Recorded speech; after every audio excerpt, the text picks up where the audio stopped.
Hesvara of the Vakari did not feel much. She was a decorated warrior of the galactic, born with armor-like scales and strength that could crush steel rods with her bare hands. On her homeworld, children grew up wrestling stones. On the battlefield, she had defeated foes 3 times her size, and now she stood across from a soft thing, a human, a simple man in rough-hewn cargo pants, wearing a plain black shirt and a calm expression that never seemed to change. He looked like someone who should be cleaning hallways, not standing opposite her in the arena. His physique wasn't bulky like most soldiers, and in all aspects, he appeared ordinary. How annoying. Maybe it was simply a human thing to be small and annoying to your betters. After all, the Galactic Union had only recently discovered Earth,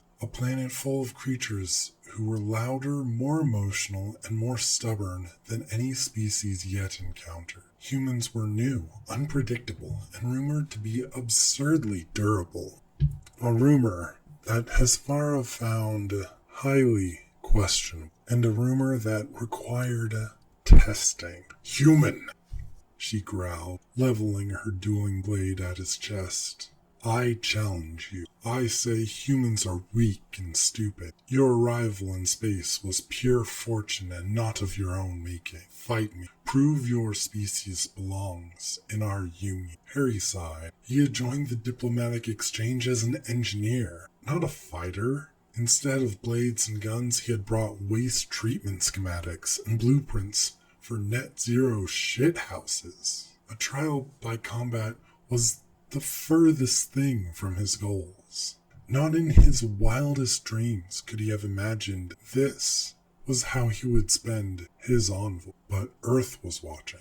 Billions of eyes waiting to see if he could stand against the galaxy's strongest. I accept, was his answer. The arena roared. Dozens of species filled the stands, some cheering for bloodshed, others curious about what this hairless creature might achieve. Hesvara paced forward. Harry did not flinch. His posture remained relaxed. Too relaxed. Hands resting on his belt were a simple bottle. He wore no armor, bore no weapon, earning him a sneer from Hesvara. You enter a duel unarmed? She mocked. What arrogance. Harry shrugged. I don't need a weapon. Besides, humans are equipped with plenty. Laughter erupted from the audience. Hesvara sneered. When I defeat you, perhaps they will finally understand the weakness of your kind. Maybe. Or maybe they'll understand why you should rethink this dueling nonsense. A chime sounded, and the duel began. Hesvara lunged, moving like a thunder. Her blade crackled and sliced through the air where Harry's head had been, but he had already stepped aside with surprising agility. He did not strike, just dodge. Hesvara swung again, each slash faster than the last. The ground cracked beneath her movements. Yet Harry always slipped just out of reach, like he knew her attacks before she moved. The spectators' laughter quieted. Hesvara snarled, frustration rising. Stand and fight, you coward. You cowardly human. Harry smiled politely. A duel isn't always about trading hits. Oftentimes, it is about not getting hit. He finally moved offensively. One step forward, a single flick of his hand. Hesvara barely saw the motion, his knuckles tapping her armored abdomen. Just a tap, but the shockwaves staggered her. Her feet dug trenches in the ground as she caught herself, and a hush fell over the earth. How could such a small strike push a Vakari war champion? Her eyes widened. What are you?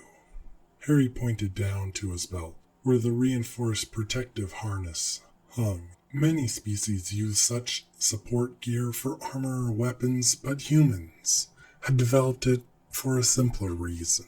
Human anatomy was built differently, with a center of gravity, muscular leverage, unusually high bone density, and yes, a little extra biological presence. Hesvara noticed. The audience noticed the Vakari were proud species, but also extremely sensitive to comparative measurements, especially regarding symbols of physical supremacy. A ripple of awkward silence moved through the stands. Harry coughed. It's just part of human physiology. Nothing special, but Hesfara knew better. Among the Union's warriors, physical presence mattered, and Harry, despite being a smaller mammal, was built for raw, shocking power. His protective harness wasn't decoration, it was necessary. Without it, a misguided movement could injure himself. Humans were compressed power waiting to explode. A truth Hesvara had only noticed now, after she had entered the ring. Her blade wavered, wondering what kind of species needs protection, something so simple. The kind that evolved to sprint, jump, and fight, while surviving constant environmental threats. Harry grinned. Earth is rough. We grew up dealing with gravity that would crush many of the aliens here. So our bodies developed different. He stepped closer. No longer of it. You challenged a human thinking we would break easily, that I was born on a soft world. And only now do you realize that Earth is an unwelcoming hellscape.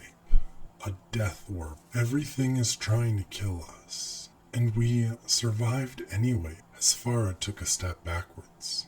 The first retreat in over a decade. Harry sighed, apologetic, understanding the wound he had inflicted to her pride. Look, I don't want to hurt you. Let's end it here. Hesfara swung again, more from pride than anger. Harry caught the blade between two fingers. Metal squealing, electricity surged across his skin, but he held it fast, gently twisting until Hesfara's weapon fell apart in sparkling shards. Gasps filled the arena. Harry wasn't smirking. He wasn't celebrating. He simply dropped the broken blade and let the silence answer the question everyone now feared to ask. What happens if humans stopped holding back? Hesfara dropped to one knee, not from injury, but from respect. I can see, she whispered. Humanity has earned its place. The arena erupted. Not laughter, applause, or cheer, or awe. Harry helped Hesfara stand. For what it's worth, you're one hell of a fighter. She placed a scaled hand on his shoulder. And you, human, are a terrifying creature. There was no insult in her tone, only admiration. Later in the debriefing chamber, the Galactic Council whispered among themselves about anatomy, physics, and the strange strength of the human body. About the species that survived hurricanes, volcanoes, and predators with teeth larger than their heads. About the resilience of a creature who smiled while dancing on the edge of death. Earth had arrived in the galaxy, and the galaxy understood humans were not to be underestimated.